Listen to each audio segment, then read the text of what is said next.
By now, it doesn't need to be said that I have a love of the modern era of cartoons that has arisen in the last decade and a half, almost. To the extent that I think personally we're living in one of the best eras of cartoons being made, possibly ever. And while some people online may argue that it's because modern cartoons have become more woke, that people like me end up finding more enjoyment in modern media compared to the more crass nature of cartoons from the 90s and early 2000s. But as we've looked at on this journey so far, that's not entirely the case. I do, however, think that it's because of the fact that compared to the same period of time, in the last 15 years or so, we've seen the rise of creators being able to tell the stories of their own that effectively tell the stories that weren't able to be told in the years prior, specifically pertaining to those of marginalized groups becoming more mainstream. And especially being able to see such works being made by people in those same groups has been made such a point I have loved seeing, to the degree that I look at a lot of modern cartoons and can almost see myself or those around me in said groups in them, whereas it was much harder to see anything close to that when we were younger. So what does that have to do with today's topic? Well, a lot, to be honest, because today's topic of discussion is one that I feel is at the very epicenter of the paradigm shift within modern cartoons and how it's affected not just those who saw themselves within it, but changed the minds of those who were abrasive to it over time. We are the crystal gems. We'll always save the day. Welcome to In Transition, a mini video series discussing the various thoughts, feelings, and views on the types of media that have helped me on my ongoing journey with being the woman I am now. And today, we're diving headfirst into one of the most influential series of the modern era that has sent ripple effects throughout the industry in regards to queer media, and how those that view it can be seen. We're talking about Steven Universe. Now, before we can look at the show Steven Universe itself, we need to discuss one of the biggest factors behind its creation to begin with. Its creator, Rebecca Sugar. Because without going into too much into it right now, as that could essentially be a whole other video in its own right, the way that Rebecca Sugar came to essentially create their own show with such blatant queer theming in it, as well as be a blatantly queer creator themselves, it was one of the biggest turning points in modern animation. But it was the way that Rebecca Sugar got their start to begin with that we have to thank for this even becoming a thing to begin with. And to think we have to thank Adventure Time for that start, begrudgingly as it is. All jokes aside, Rebecca being a member of the original writing and production staff on Adventure Time was more or less a way for them to prove themselves to the general public that they were very much a goddamn good creator, as they were on the writing team for all of the golden era between seasons 1 to 3, with them dipping out in the middle of season 4.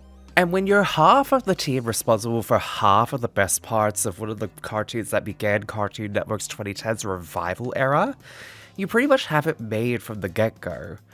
Not only that, but even outside of today's topic or Adventure Time, the fact that Rebecca has had their hand in some way or shape or form to OKKO, Let's Be Heroes, and even Amphibia for Disney, it proves that their effect on any kind of media they're involved in is not to be taken lightly. Hell, even taking away the direct involvement in a series like with the aforementioned ones, it's argued that series that have come out since the debut of Steven Universe or were created by those that Rebecca worked with along the way, or another, have very differing aspects of queerness to them. And furthermore, within the last decade since Steven Universe debuted, said effect Sugar has directly or indirectly in the industry with shows coming out since then, has given us so many different ways of expressing queer media that, to be blunt, it's in no way a mistake that this show and Sugar themselves have not directly impacted queer media to this day. So, guess what happens when you get to give them an entire show to be able to share their themes, stories, and what have you, mostly without constraint from outside sources? Well, you get arguably the most unabashed queer-coded media of its time, and a cornerstone of what we have today.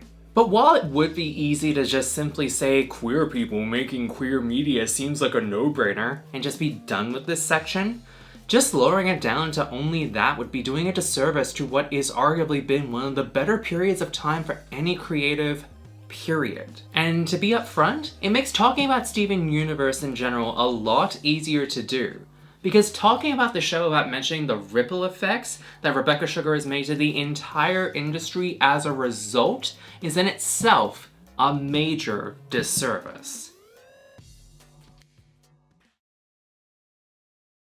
Now that I've adequately given Sugar their flowers for creating this series in the first place, let's get down to brass tacks on why we're here. What exactly did Steven Universe do for me, exactly? Well, like I said before, it's been a decade since it first started airing on Cartoon Network, and being a show in general, and I was, to be frank here, very much not one of those people who watched a lot of cartoons back then, believing that I had grown past stuff like that compared to my growing anime fixation of the time. But between this and Adventure Time's first 4 seasons pulling me right back into enjoying Western cartoons, it made me come to realize a lot within myself about the kind of media that I like to enjoy, and especially how that media ends up affecting me as a person. See, I didn't realize it at that period of time, but being at the ground level for one of the most influential shows of the modern age of cartoons also meant that I was at the starting point of enjoying one of many shows which would become and help inspire such pinnacles of queer media. And to be upfront about it, knowing in hindsight that this show would have had the impact it's had since its inception, it makes revisits back to this series something of a treasure to be had, as I now look at it with the same sense of nostalgia for a time where things weren't as known to me as they are now. But how or why this was such an important matter for myself with a show such as this? Well, like I said before, the show came around during a time where media wasn't really presenting themes of queerness in a very prominent light. This was still the era of CN where they were trying to figure out what would work, and the dominating forces at Adventure Time and regular show, and later Teen Titans Go, but let's not get too down in the dumps here. So, when a show like Steven Universe came out and had one of its first major storylines include the reveal that one of the major main characters, being an amalgamation of 2 gems implied to be a butch and femme lesbian dynamic, being the character of Garnet in the first arc, combine that with the later character representation of mature themes of grief, trauma, and toxic relationships in general, and you put that together with someone who had recently come to realize how much of a toxic home life she had in her life, well, let's just say the kind of lessons I should have learned much earlier in my life were slammed right into me like a brick when I was entering my later teenage years and early adult years thanks to this show. And to say that it basically saved me from staying in a toxic cycle of abuse that would have probably ended me is a mighty understatement. But that's not to say that this show was responsible for only pointing out the more harsher bits of life. Like I had mentioned earlier, its representation when it comes to queer couples within its first season alone is probably one of the biggest green flags I've ever found in a show like this. And its representation when it came to 2 other pivotal characters as well is where I began to see a lot of things that very much inspired me in later years.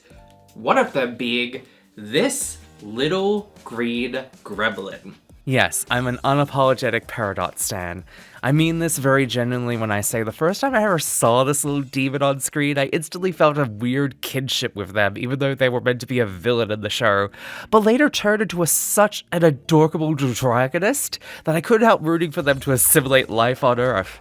But the big reason why I love them so much, it's gotta be the autism in it.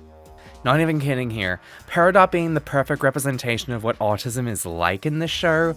Perfect in my personal opinion. They don't come across as pandering or insulting or anything of the sort. They feel like just a genuinely nice autistic gem dork. And given that I am a nice dorky autistic myself, of course I imprinted on Peridot so easily. I mean, who genuinely wouldn't, given the fact that that their entire arc with the gems consisting of them having moment after moment of dumb nonsense happening every time they were on screen. There's a reason why Peridot being autistic is an entire subgenre online, is what I'm saying here. And then you have Steven himself, who, let's be very clear about this, isn't a trans icon. Steven remains cis throughout the entire show. The only time he could really get away with it is when he fuses with Connie to become Stevani, but that is a whole other can of worms right there. But while he himself isn't a trans icon, his story does have equal parts of trans allegory to it. alongside the roughness that one would expect there to be from someone who has been through so much trauma in their lives as a result of the aforementioned allegory. I'll put it like this. Steven himself may not be trans, but his story is mega relatable to anyone underneath the queer, especially trans umbrella, who ever had to struggle with the idea of people mourning over someone that you aren't either anymore, or, more honestly, never were to begin with. Steven's entire relationship with Pearl could essentially be this, as Pearl still sees Pink Diamond in Steven, even after years of her having given her up for Steven to exist. This causes a very harsh dynamic between not just Pearl, but a lot of characters throughout the series who only see Steven as being rose quartz and not his own person. This, of course, coming to a head with the finale, where even after having his gem forcibly removed by White Diamond to try and bring back Pink, the visage that appears isn't of Rose Quartz or Pink Diamond, but of Steven. And the only thing that the Diamond version of Steven can say when asked why he is there instead of Pink Diamond is a guttural, literally earth-shattering, "She's gone!"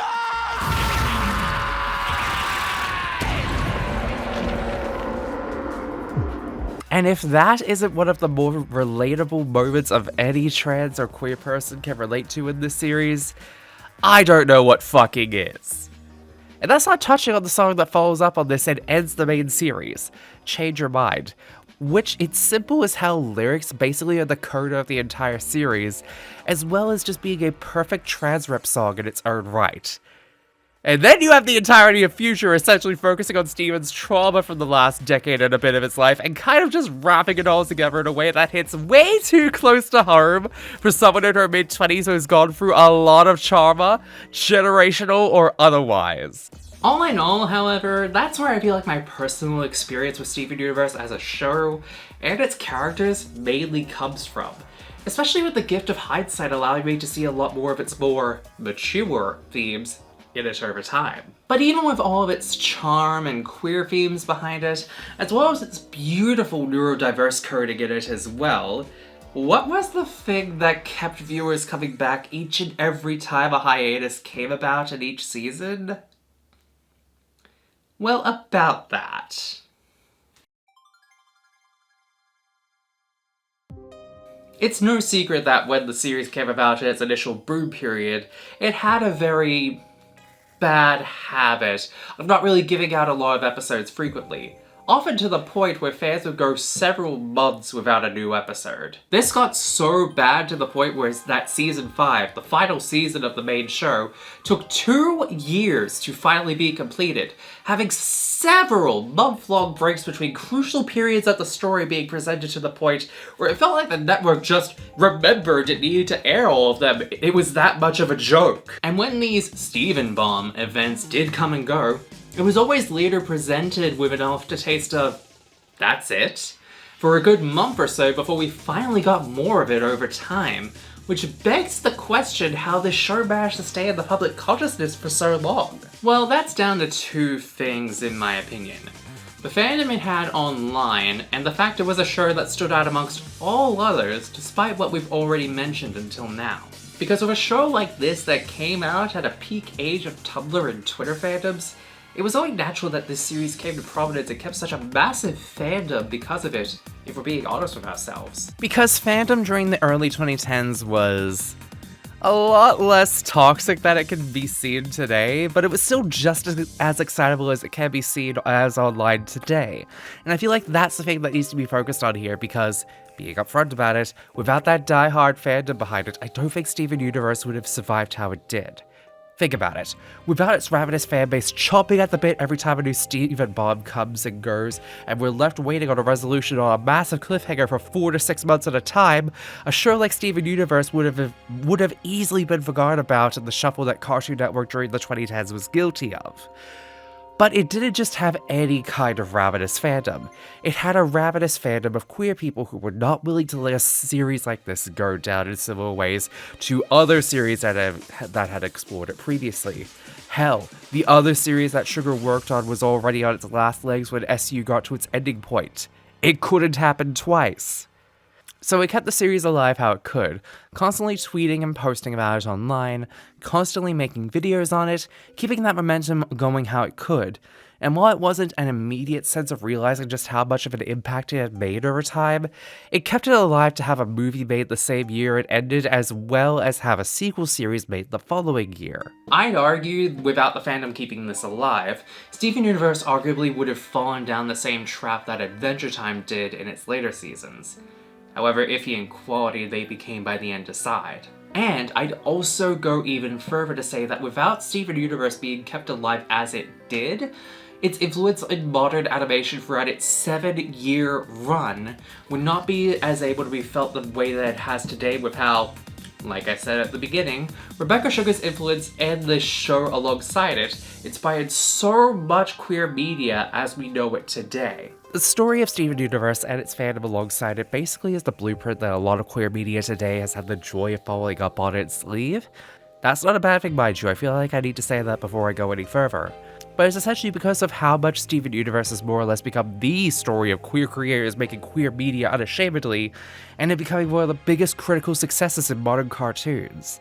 To the point where I could show you off a whole host of differing shows that came out after it and basically pinpoint which ones directly were impacted by this existing.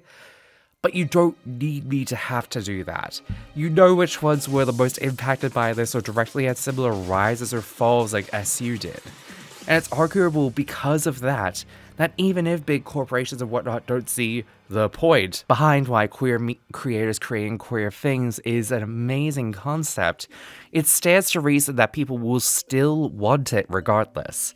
Because shows like Steven Universe is something we only get once in a blue moon nowadays, when in reality, it should be so much more than that for everyday people to see themselves in a funny show about rocks, smashing things, and beating up baddies together, while also being able to discuss their feelings and just deal with actual everyday problems. And without them, we're lesser off as a society for it. And it's why, despite everything, because it came to me in a time of my life where I needed it the most and it stuck through with me to my older years as of now, Steven Universe is still such a gem of a show to me.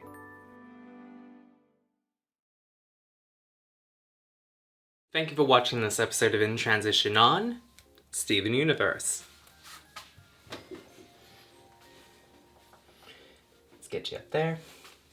There we go. Don't be slouching now, okay? Gosh.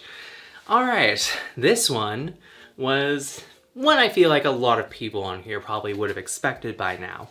Especially given how, well, it's been kind of hinted at for quite some time if you've looked at all of this. But this is also something that I've been really wanting to discuss as well because Rebecca Sugar has a lot of good stuff behind her. And I'm really glad I finally got to discuss that because, spoiler alert, we probably will be revisiting her works at some point, or at least just like talking about stuff that's adjacent to her over time. And I feel like by discussing it now, it makes talking about the later parts of stuff in the late 2000s, 2010s, and also just beyond as well, just a lot better as well. But once again, this shelf is getting a little bit full, so I think we might have to move a desk we might have to move to the new shelf at some point. But we still got a lot more to fill out, and, well, we're looking pretty good as it is. But thank you all for watching this episode, and thank you all for watching the previous episodes of In Transition as well. As of this video going out, Witch has finally been released as well, and I am so happy for that. But thank you all for watching, and thank you all for indulging in this. If you have any thoughts, feelings, and views on Steven Universe, do drop them down below. I would love to hear them. But until next time, take care and catch you later.